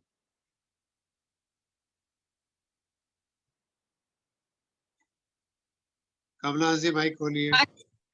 हाँ जी, खोल लिया। स्वागत है आपका। देशभक्ति का 76वां साल शुरू हो गया है। बलिदानी दिवस के ऊपर इस देश धर्म जाति के हित, जिसने लड़ी लड़ाई, वो वीर पुरुष थे भाई, वो आर्य पुरुष थे भाई। देश धर्म जाति के हित, जिसने लड़ी लड़ाई, वो वीर पुरुष थे भाई, वो आर्य पुरुष थे भाई। न्याय कोट की वसुंधरा पर जिसने जन्म थपाया, और आन बान और धर्म की खातिर अपना वचन निभाया, अपना वचन निभाया। उस बाल हकीकत धर्मवीर ने गर्दन थी कटवाई, वो आर्य पुरुष थे भाई, वो वीर पुरुष थे भाई। इस देश धर्म जाति के हित, जिसने लड़ी लड़ाई, वो वीर पुरुष थे भाई, वो आर्य पुरुष थे भाई। सरहद की दीवारों में दो सगे भाई चिन्हवाए, दो सगे भाई चिन्हवाए। शान बान और देश शान में अपने प्राण गवाए, अपने प्राण गवाए। गुरु गोविंद सिंह धन्य हुए और धन्य तुम्हारी माई। दो वीर पुरुष थे भाई, वो आर पुरुष थे भाई। इस देश धर्म जाति के हित जिस जिसने लड़ी लड़ाई, वो वीर पुरुष थे भाई, वो आर पुरुष थे भाई। माता को जो वचन दिया प्राणों के साथ निभाया, प्राणों के साथ निभाया। जब अब जलियांवाले बाग में था, डायर ने कहर मचाया, डायर ने कहर मचाया। आदम सिंह ने जालंधर में अपनी जान गवाई, वो वीर पुरुष थे भाई, वो आर्य पुरुष थे भाई। इस देश धर्म जाति के जिस जिसने लड़ी लड़ाई, वो वीर पुरुष थे भाई, वो आर्य पुरुष थे भाई। पंजाब केसरी लाला लाजपत यहाँ से वापस जाओ, यहाँ से वापस जाओ। यहाँ तुम्हारा कुछ भी नहीं, सावन को वापस जाओ, सावन को वापस जाओ। उस पहरी ने अपने सर पर अनगिनत लाठियां खाई, वो वीर पुरुष थे भाई, वो आर्य पुरुष थे भाई। इस देश धर्म जाति के हित जिस जिसने लड़ी लड़ाई, वो वीर पुरुष थे भाई, वो आर्य पुरुष थे भाई। उन सब को मालूम है मित्रों, कैसे आजादी पाई, कैसे आजादी पाई। माता बहनों के अपने सुहाग ने भेंट चढ़ाई, सुहाग की भेंट चढ़ाई। यह धर्म हमेशा उन्हीं दिनों में लिखती है कविताई, वो वीर पुरुष थे भाई, वो आर्य पुरुष थे भाई। जिस देश धर्म जाति के हित जिस जिसने लड़ी लड़ाई, वो वीर पुरुष थे भाई, वो आर्य पुरुष थे भाई, वो वीर पुरुष थे भाई, वो आर्य पुरुष थे भाई। जय भारत, वंदे मातरम, वंदे मातरम, वंदे मातरम जी। मातरम। माता ईश्वर देवी भी जुड़ी हुई है, संतोष उषा सूद जी भी जुड़ी है, उनका स्वागत है। पहले जो है संतोष जी आ जाए प्रयागराज से, तो सब भंडारी जी भी 3 गीत फिर शांति पाठ की ओर बढ़ेंगे। सभी उपस्थित सभी प्रयागराज वालों की सुनिए। आदर नमस्ते और स्वतंत्रता दिवस सभी को बधाई हमारी तरफ से। बोलो जी। जहाँ डाल डाल पर सोने की चिड़िया करती थी बसेरा, कहाँ भारत देश मेरा, कहाँ भारत देश मेरा। गौतम कपिल कड़ाद जेमिनी से विद्वान जहाँ थे। गौतम कपिल कड़ाद जेमिनी से विद्वान जहाँ थे। चाणक्य युधिष्ठिर विक्रम बलि से यजमान जहाँ थे। चाणक्य युधिष्ठिर विक्रम बलि से यजमान जहाँ थे। नई रोशनी लेकर आता, नई रोशनी लेकर आता जहाँ नित नया सवेरा। कहाँ भारत देश मेरा, कहाँ भारत देश मेरा। जहाँ डाल डाल पर सोने की चिड़िया करती थी बसेरा। कहाँ भारत देश मेरा, कहाँ भारत देश मेरा। सोना चांदी हीरा मोती घर घर भरे पड़े थे। चोरी का कहीं नाम नहीं था, ना झूठे झगड़े थे। जात पात और ऊंच नीच का, जात पात और ऊंच नीच का कहीं नहीं था बसेरा। कहाँ भारत देश मेरा, कहाँ भारत देश मेरा। जहाँ दूध दही अन्न फल सब्जी रस खाते पीते थे। आहार विहार आचार विचार में सत्यता अपनाते थे। झूठ कपट और छल देश का, झूठ कपट और छल देश का कहीं नहीं था डेरा।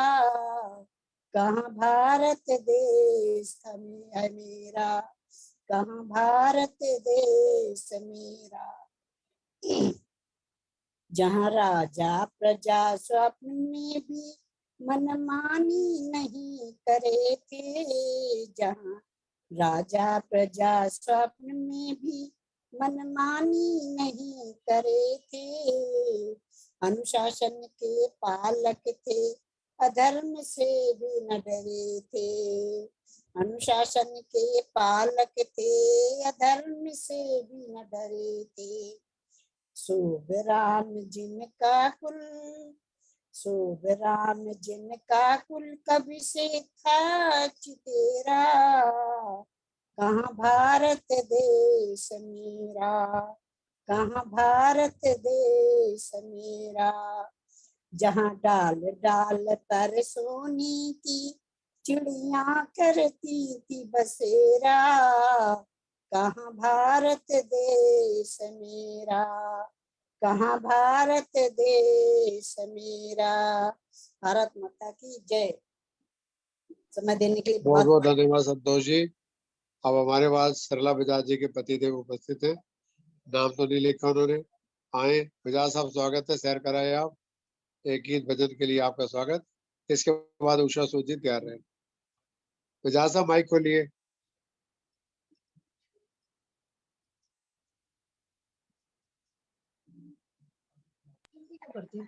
सभी को नमस्ते जी। आर्य जी बहुत बहुत नमस्ते। नमस्ते जी, स्वागत है आपका। दुनिया की सबसे बड़ी दौलत जीवन है। जीवन में भौतिक ऊर्जा के 4 मुख्य स्रोत हैं: श्वास, भोजन, नींद व हंसना। होठों पे सच्चाई है और दिल में सफाई रहती है। हम उस देश के वासी हैं, हम उस देश के वासी हैं जिस देश में गंगा बहती है। होठों पे सच्चाई है और दिल में सफाई रहती है। हम उस देश के वासी हैं जिस देश में गंगा बहती है। मेहमान जो हमारा होता है वो जान से प्यारा होता है। ज्यादा का नहीं लालच हमको, थोड़े में गुजारा होता है, थोड़े में गुजारा होता है। बच्चों के लिए ये धरती माँ सदियों से कई दुख सहती है। हम उस देश के वासी हैं, हम उस देश के वासी हैं जिस देश में गंगा बहती है। कुछ लोग जो ज्यादा जानते हैं इंसान को कम पहचानते हैं। ये पूरब है, पूरब वाले हर जान की कीमत जानते हैं, हर जान की कीमत जानते हैं। घुल मिल के रहो और प्यार करो, एक चीज यही जो रहती है। हम उस देश के वासी हैं, हम उस देश के वासी हैं जिस देश में गंगा बहती है। जो जिससे मिला सीखा हमने, गैरों को भी अपनाया हमने। जो जिससे मिला सीखा हमने, गैरों को भी अपनाया हमने।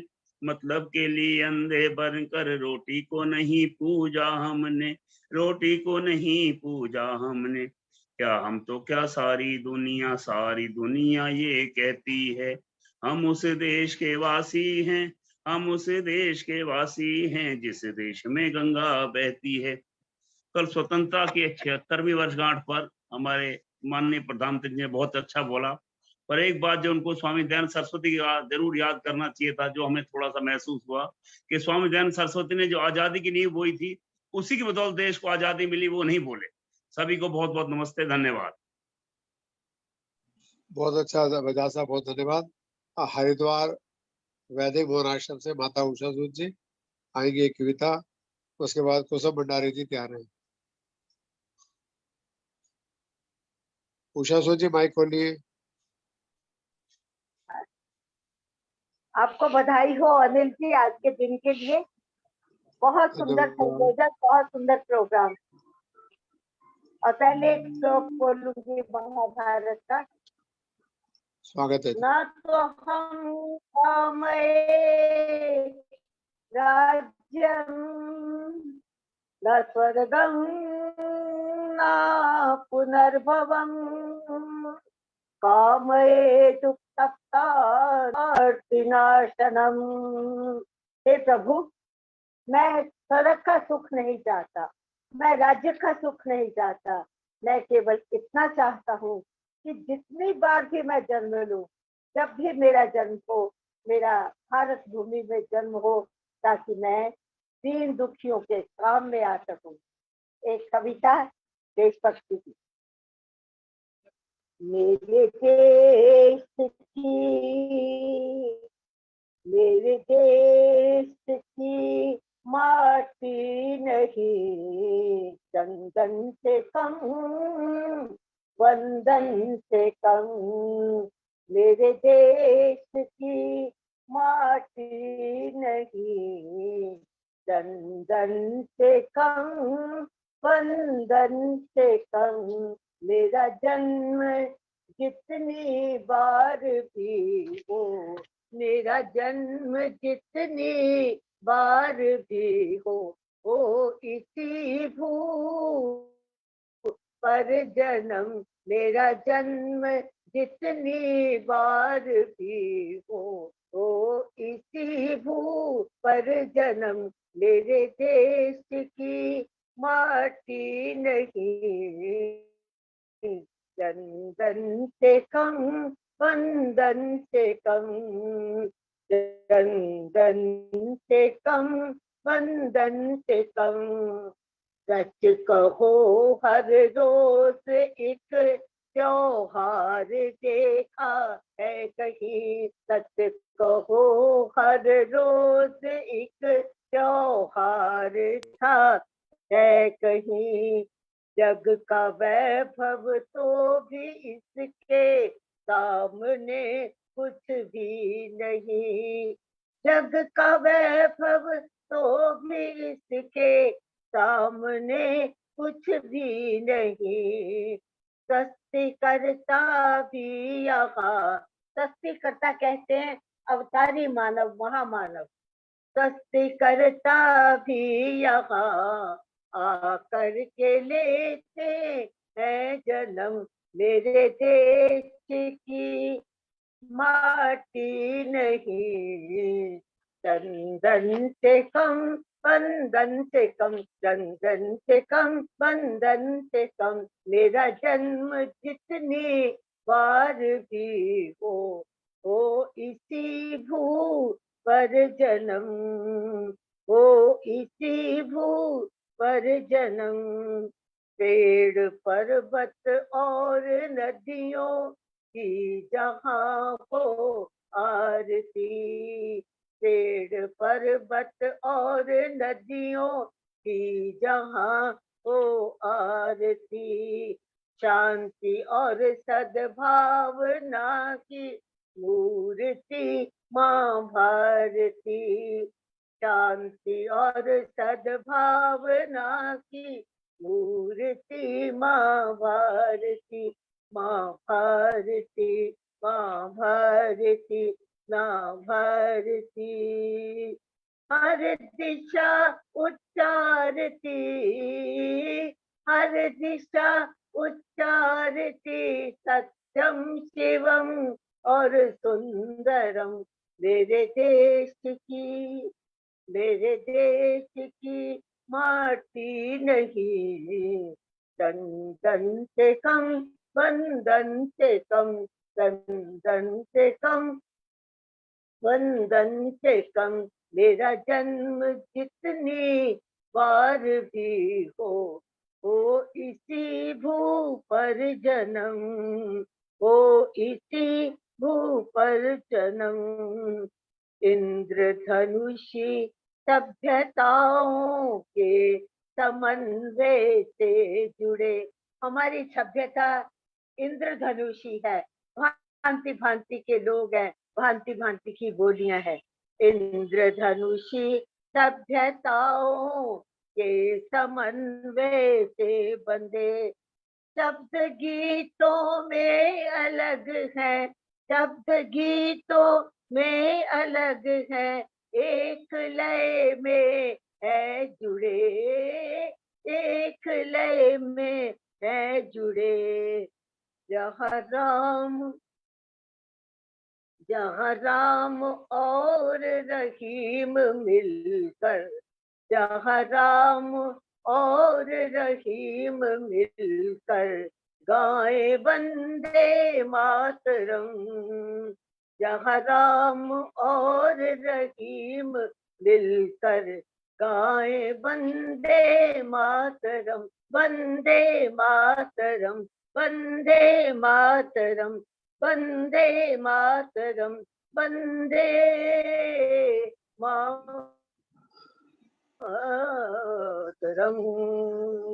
आपका धन्यवाद। बहुत बहुत आपके धन्यवाद समय माता उषा सूद जी हरिद्वार से। अब कुसुम भंडारी जी आएंगे देशागण से, उसके बाद प्रतिभा कटारे जी तैयार रहे। जी सभी कुसुम को भंडारी जी आ सादर रहे हैं। नमन। जी मैं अभी एक देशभक्ति का ही आपके सामने रख रही हूँ।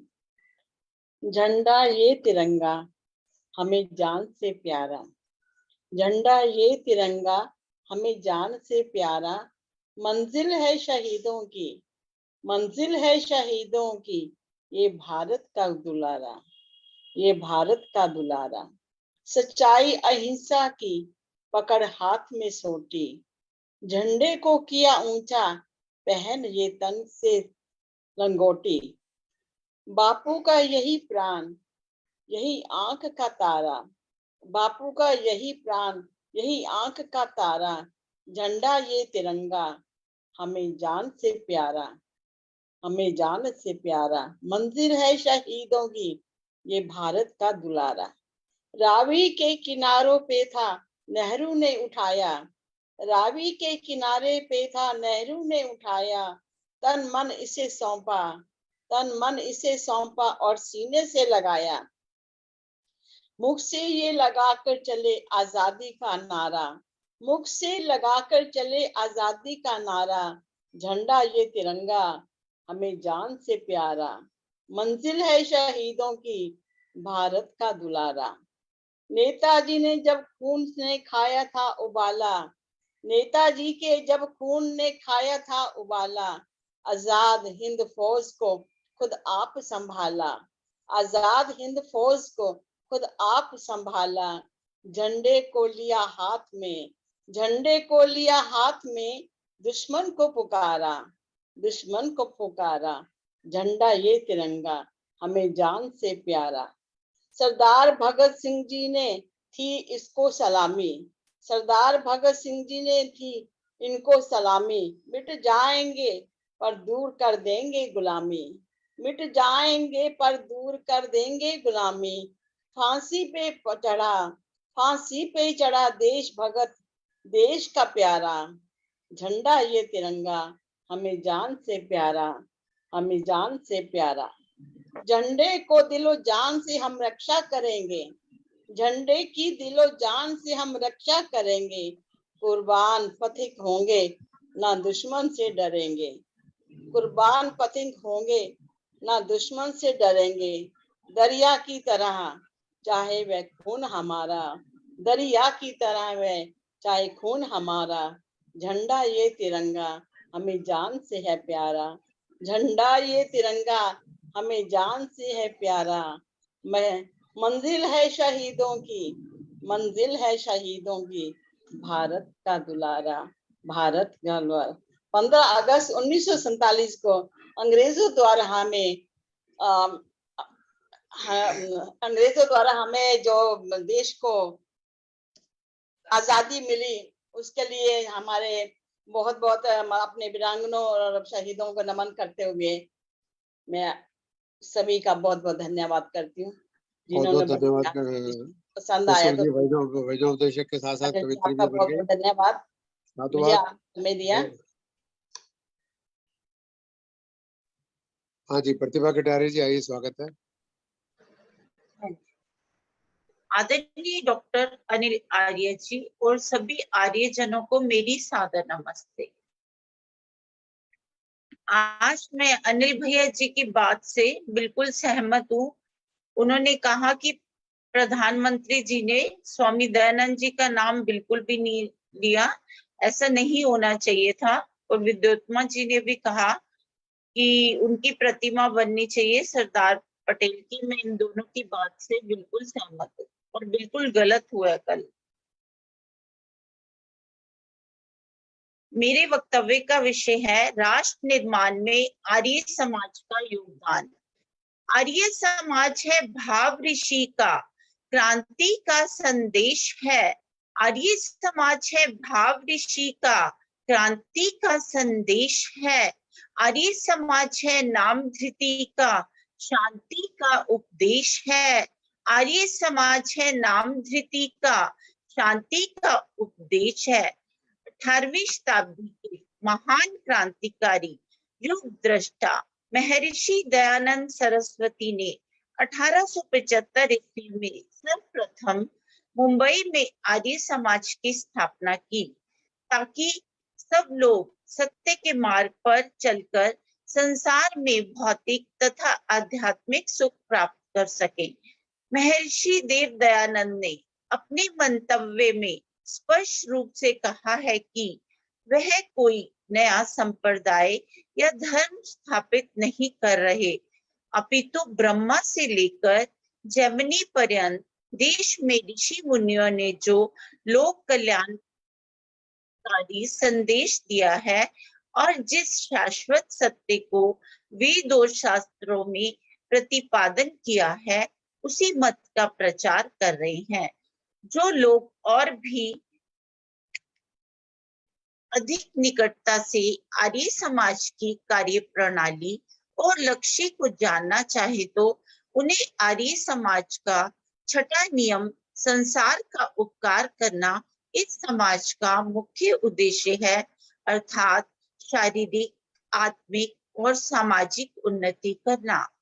ये निर्विवाद रूप से कहा जा सकता है कि जो भी किसी भी अन्य संगठन का इतना व्यापक और महान उद्देश्य आज तक निश्चित नहीं किया गया है।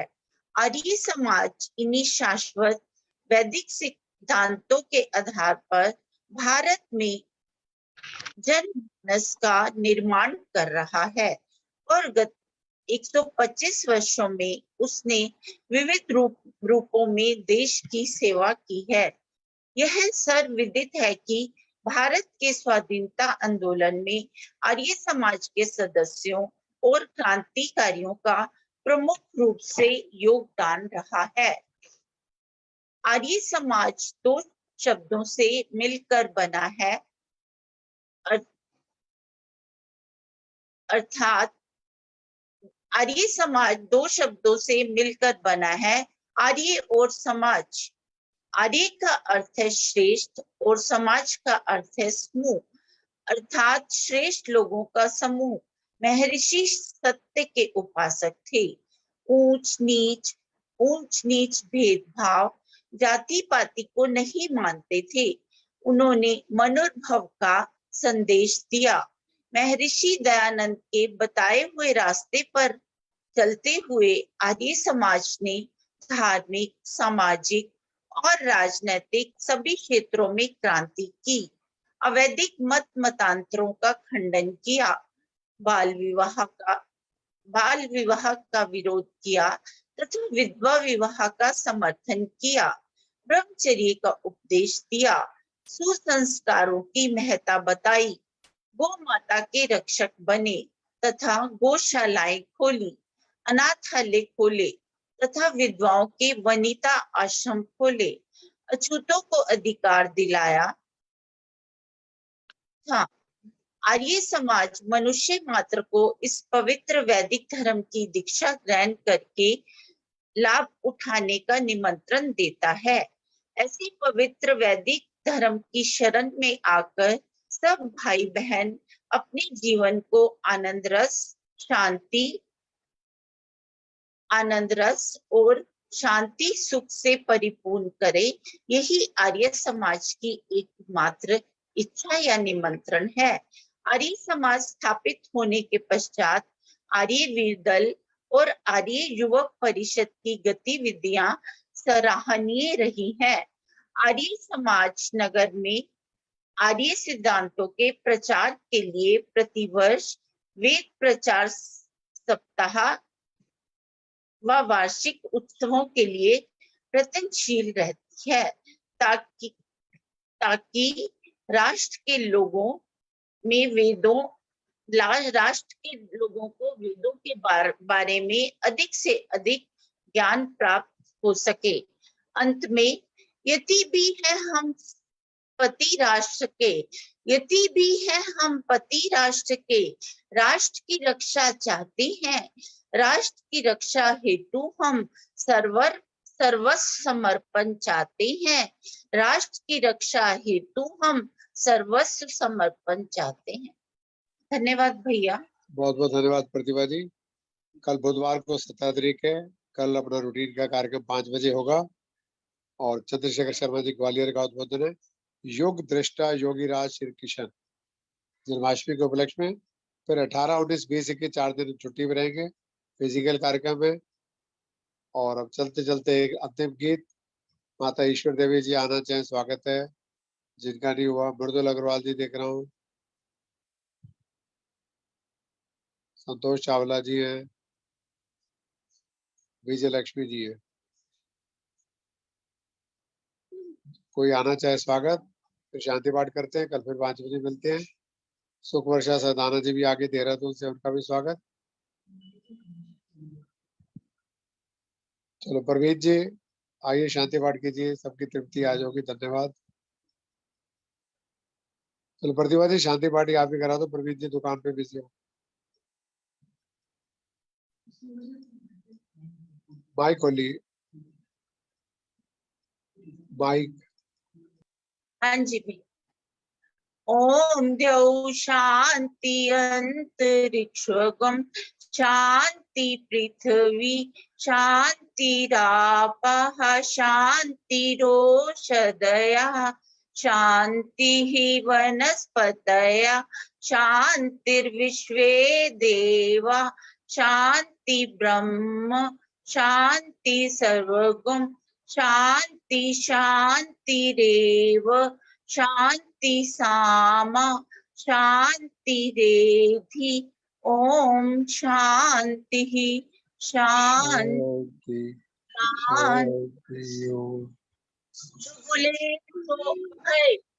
वैदिक धर्म की जय। जय। गुरुवर विरजानंद दंडी जी की जय हो। महर्षि देव दयानंद सरस्वती जी की जय हो। जय हो। योगी राज श्री कृष्णचंद्र महाराज जी की जय हो। देश पर शहीद होने वाले वीर तथा वीरांगनाओं की जय हो। जय हो। मर्यादा पुरुषोत्तम श्री रामचंद्र जी की जय हो। जय हो। जय भारत माता की जय हो। का पालन करेंगे, पालन अमर रहेगा, वेद की ज्योति जलती जलती रहेगी, रहेगी, ओम का झंडा ऊंचा रहेगा। तो विश्व आर्यम आर्य वैदिक ध्वनि ओम। सभी का बहुत बहुत धन्यवाद। कल बुधवार 17 तारीख को मिलते हैं चंद्रशेखर शर्मा जी के साथ 5 बजे। एक यही रहेगा। सभी का बहुत बहुत धन्यवाद।